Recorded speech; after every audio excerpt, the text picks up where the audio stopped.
Alright guys, I thought I'd do a video here about something I was thinking about today at work. You see the Benjamin brothers there?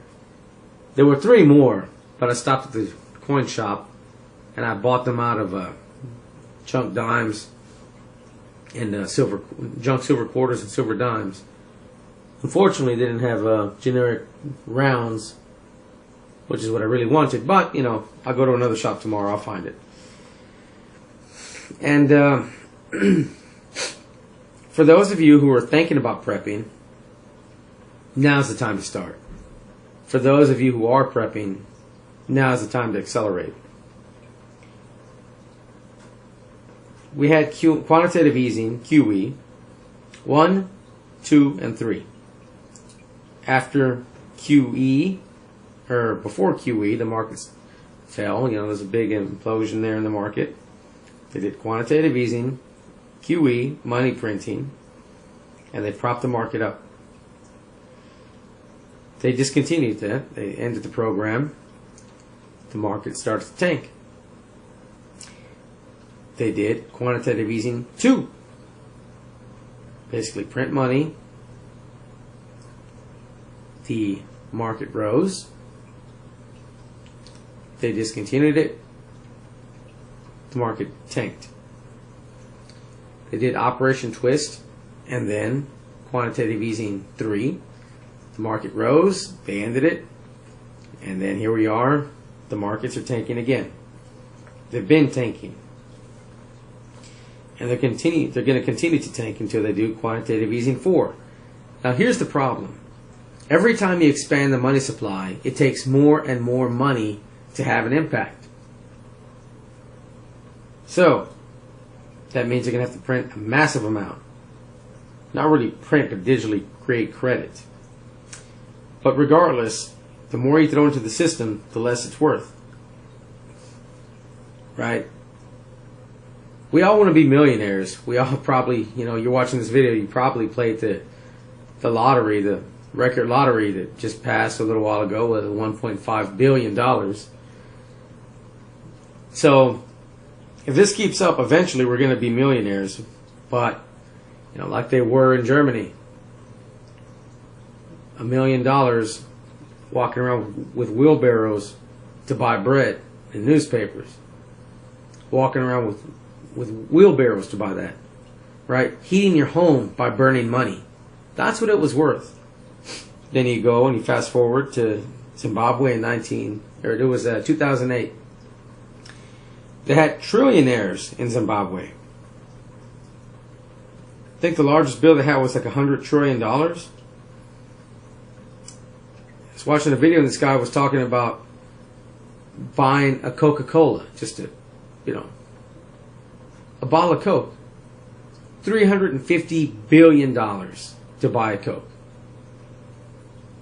The more you have of something, the less it's worth. If you have a ruby, a gemstone of some sort, it's worth more than a pebble because there's tons of pebbles. If you can find rubies everywhere, well, or higher grade rubies, I guess, then they wouldn't be so valuable. Silver and gold, they're more rare than steel or iron, which you make steel out of, right? Aluminum is very plentiful. Iron is very plentiful. Silver and gold are not. You don't really make money with metals. You hedge. Look at the videos I did on that. But those of you who think that oil drop-in is bad, well, don't worry, that's going to turn around. Right?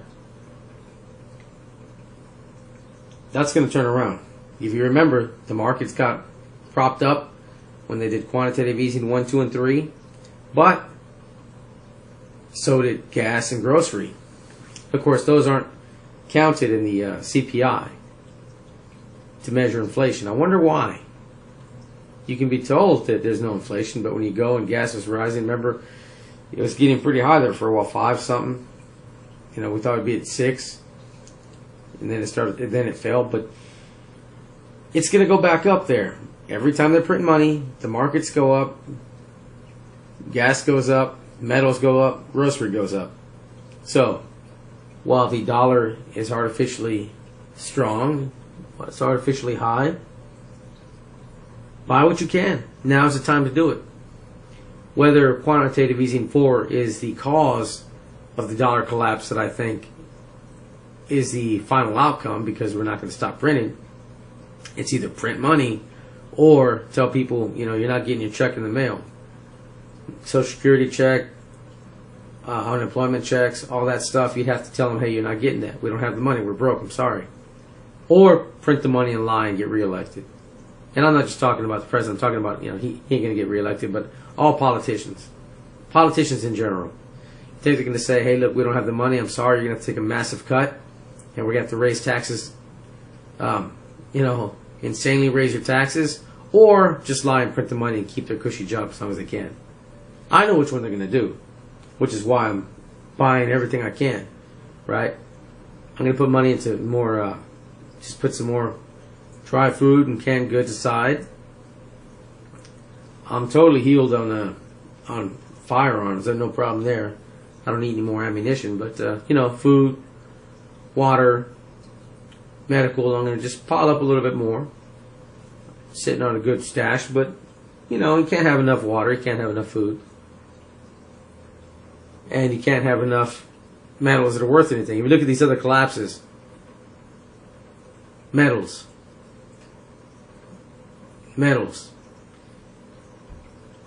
That's what they bought. Somebody comes in, they sell stuff. Of course, they sold it at, you know, really, really high prices, price gouging, if you want to call it. And people bought it super high, but they survived. Me, I don't think it's right. However, if I had to overpay for a bottle of water, I would pay as opposed to die. So those people were going to probably come in and bring supplies. You want to be able to buy it. Buy whatever you need, buy whatever you forget. But again, don't tell people what you have and don't sell it yourself. Don't put yourself in danger, though. You know, you got to be very careful about that. But, you know, if you really need it, you can buy from other people. Or you can just wait, write it out, and then there you go. You'll have a pretty good investment. You have money to do something. Right? You remember the Great Depression created more millionaires than any other time in American history. I don't know what is it? Apple, I mean, that was overnight. But I mean, as far as period, besides a one night thing, but you know, billionaires. That instance, Great Depression. A lot of people saw it coming, and they did something about it. That's what you got to do. You need to invest your money, save it for afterwards, and save food, water, and have self-defense for the time you're going through that crap. Anyway, again, it takes time for the money thrown into circulation, thrown in the money supply to have an effect. If Yellen wants to be reelected, a Democrat has to be put in the White House. A Democrat has to win. And if she's going to help a Democrat win, she needs to make sure the market is looking good before the election. If she wants things to look good during the election, she has to start soon, because it takes time. You don't, increase the money supply or just credit a bank and then it has an effect the next day. It takes time to trickle into things, right? So, if she's going to do it, she'll do it relatively soon, because you can't do it in October and expect to have an effect in November. It takes a little bit longer than that. Anyway, get rid of this and get something you really need. Alright, I'm out. I'll probably make more videos here a little bit more often, because I don't think we have that much time before they start, and they really start to devalue the dollar. if they don't collapse completely. Anyway, keep posted. Thanks for watching, and subscribe, guys. I don't think you have that much time left before they really make a big move. So you better make a bigger move quicker. Alright, that's it. I'm out, guys. Yeah, have a good one.